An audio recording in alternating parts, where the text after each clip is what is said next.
सोन्याच्या लिलावामध्ये खरेदी विक्रीत गुंतवणूक करण्यास सांगून एकाची तब्बल 2,27,00,000 रुपये ची करण्यात आली फसवणूक। या प्रकरणी शाहूपुरी पोलीस ठाण्यात तिघांवर गुन्हा दाखल करण्यात आला। गिरीश पाटील, सचिन जाधव, राहणार आष्टा, तालुका वाळवा, जिल्हा सांगली, तर मयूर मारुती फडके, राहणार जुना वारजे, कर्वेनगर, पुणे अशी गुन्हा दाखल झालेल्यांची नावे आहेत। खासदार सुप्रिया सुळे यांच्या उपस्थितीत राष्ट्रवादी काँग्रेस पार्टी शरद पवार पक्षाचा कराड उत्तर मतदारसंघात भव्य महिला मेळावा पार पडला। फलटण विधानसभा मतदारसंघातील 15,000 विद्यार्थिनींना मोफत सायकली उपलब्ध करून देणार। पहिल्या टप्प्यात 1,500 मुलींना माजी खासदार रणजितसिंह नाईक निंबाळकर यांच्या हस्ते करण्यात आले सायकलचे वितरण। आरक्षण बचाव यात्रेनिमित्त वंचित आघाडीचे अध्यक्ष डॉक्टर प्रकाश आंबेडकर 25 जुलैला साताऱ्यात येणार। वंचितचे राज्य उपाध्यक्ष सोमनाथ साळुंखे यांनी दिली माहिती। सातारा जिल्ह्यातील आरोग्य यंत्रणेच्या विरोधात आरोग्यमंत्र्यांच्या दारात आंदोलन करण्याचे ऑल इंडिया पॅन्थर सेनेचे सातारा जिल्हाधिकाऱ्यांकडे निवेदनाद्वारे इशारा। मुख्यमंत्री लाडकी बहीण योजनेच्या अंमलबजावणीसाठी कोरेगाव शहरात नगरपंचायतीच्या मुख्याधिकारी विजया गाडगे यांचा महिलांशी संवाद। सातारा शहरातील पोवई नाका येथील शिवतीर्थ येथे गुरुपौर्णिमेच्या निमित्ताने शिवभक्तांनी छत्रपती शिवाजी महाराजांचे स्मारकाचे केले पूजन। सातारा नगरपालिकेकडून जिल्हा परिषद चौकातील विनापरवाना लावलेली फलके काढली। सातारा शहरात सध्या पावसाची रिपरिप सुरू असून सातारा जिल्हाधिकारी कार्यालयातील वाळलेले झाड पडले। सुदैवाने कोणतीही हानी नाही। डॉक्टर बाबासाहेब आंबेडकरांबद्दल अपशब्द वापरलेल्या युवकावर गुन्हा दाखल करण्याची आझाद समाज पार्टीचे जिल्हाध्यक्ष कांबळे यांनी केली मागणी। वाई तालुक्यातील कुसगाव गावच्या हद्दीत असणाऱ्या एका क्रशर मालकाच्या सांगण्यावरून वाई पोलिसांनी विनाकारण ग्रामस्थांवर गुन्हा दाखल केल्याचा आरोप करत कुसगाव ग्रामस्थांनी जिल्हाधिकारी कार्यालयासमोर केले आंदोलन। खंडाळा तालुक्यातील शिरवळ येथील एसटी बस स्थानक परिसरातील असणाऱ्या दत्त मंदिराच्या पाठीमागे सर्व्हिस रस्त्यावर दुचाकीने दिलेल्या धडकेत वृद्ध महिला ठार झाल्याची घटना घडली। या अपघातात सुमन पांडुरंग शेटे वय 82 राहणार शिरवळ तालुका खंडाळा यांचा मृत्यू झाला। या प्रकरणी दुचाकी चालक अशोक किसन रिठे राहणार पारगाव तालुका खंडाळा याच्या विरुद्ध पोलीस ठाण्यात तक्रार दाखल केली आहे।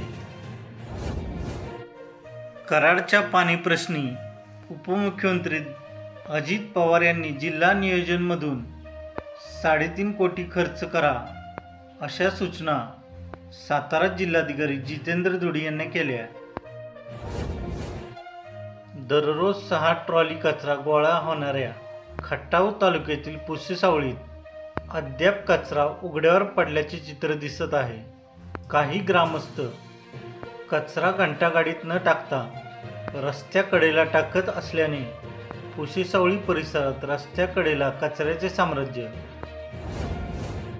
शिवसेनेचे सातारा जिल्ह्याचे पहिले जिल्हाप्रमुख अर्बन बँकेचे माजी संचालक गोपाळ वागदरे यांच्या जयंतीनिमित्त शिवसेना, युवासेना व महिला आघाडीच्या वतीने आयोजित आरोग्य शिबिरास उत्स्फूर्त प्रतिसाद मिळाला।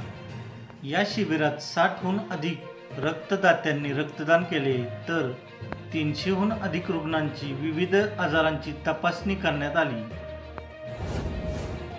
राज्य उत्पादन शुल्क कराड कार्यालयाच्या पथकाने शनिवारी विशेष तपासणी मोहीम राबवली। वाहनांच्या तपासणी दरम्यान लोहारवाडी तालुका कराड गावच्या हद्दीत कराड चांदोली रोडवर गोवा बनावटीची दारू वाहतूक करणारा ट्रक पकडण्यात आला। 1250 दारूचे बॉक्स व ट्रक ताब्यात घेऊन एकास अटक करण्यात आली। कोरेगाव तालुक्यातील पिंपवडे बुद्रुक येथे पोहायला गेलेल्या एकाचा विहिरीत बुडून मृत्यू झाल्याची दुर्दैवी घटना घडली. दीपक बळवंत साळुंखे वय 52 असे बुडून मृत्यू झालेल्या व्यक्तीचे नाव. वाई खंडाळा महाबळेश्वर मतदारसंघातील रस्त्यांच्या कामासाठी मुख्यमंत्री ग्रामसडक योजनेतून 63,32,00,000 रुपयाचा निधी मंजूर.